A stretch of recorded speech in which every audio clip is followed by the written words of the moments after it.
D'autre part, je pense qu'il est bon de faire allusion également à cette réforme qui a été faite lors du Concile au sujet de l'incinération des corps.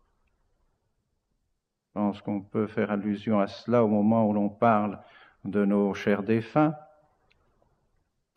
Dans le droit canon, il est écrit que ceux qui, d'une manière ou d'une autre, auront désiré et exprimé le désir que l'on incinère leur corps au moment de leur mort, que ceux-là doivent être privés de sépulture ecclésiastique.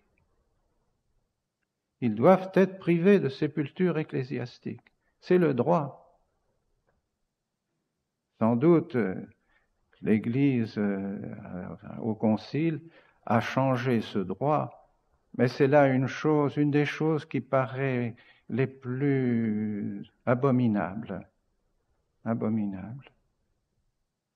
Parce que dès le début de son existence, l'Église a voulu que les corps, qui sont les temples du Saint-Esprit, qui ont été sanctifiés par le baptême, sanctifiés par les sacrements, sanctifiés par la présence du Saint-Esprit, sanctifiés par la réception du sacrement de l'Eucharistie, que ces corps soient vénérés.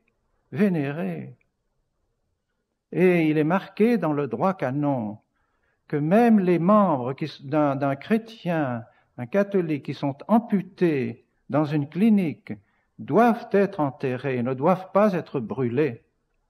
Voyez jusqu'où de l'Église a le respect, la vénération des membres qui ont été sanctifiés par la grâce de notre Seigneur Jésus-Christ.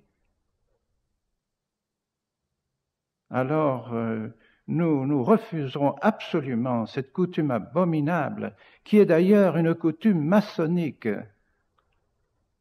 Le droit canon fait allusion à ces associations dans lesquelles il est demandé que les corps soient incinérés.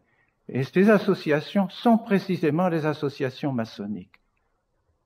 Alors on se demande vraiment comment on a pu accepter une éventualité semblable sans avoir été influencé par ces associations maçonniques. Alors nous devons garder un très grand respect pour le corps des défunts, pour ceux qui ont été sanctifiés, et nous devons les ensevelir comme les chrétiens l'ont toujours fait. Et nous devons avoir le culte de nos défunts, le culte de nos cimetières. L'entretien des tombes de nos défunts doit toujours être parfait afin que l'on montre la foi que nous avons dans les corps qui un jour ressusciteront. Voilà quelles doivent être, mes bien chers frères, nos pensées à l'occasion de cette journée des défunts que nous vivrons demain. Et vivons en union avec les âmes du purgatoire.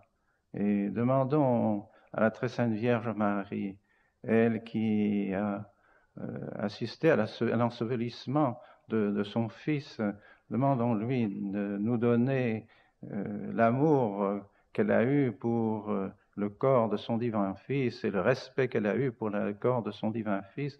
Demandons-lui de nous donner le respect aussi des corps de ceux qui sont morts, de nos fidèles, des fidèles défunts, de nos amis, de nos parents défunts. Au nom du Père et du Fils et du Saint-Esprit, ainsi soit-il.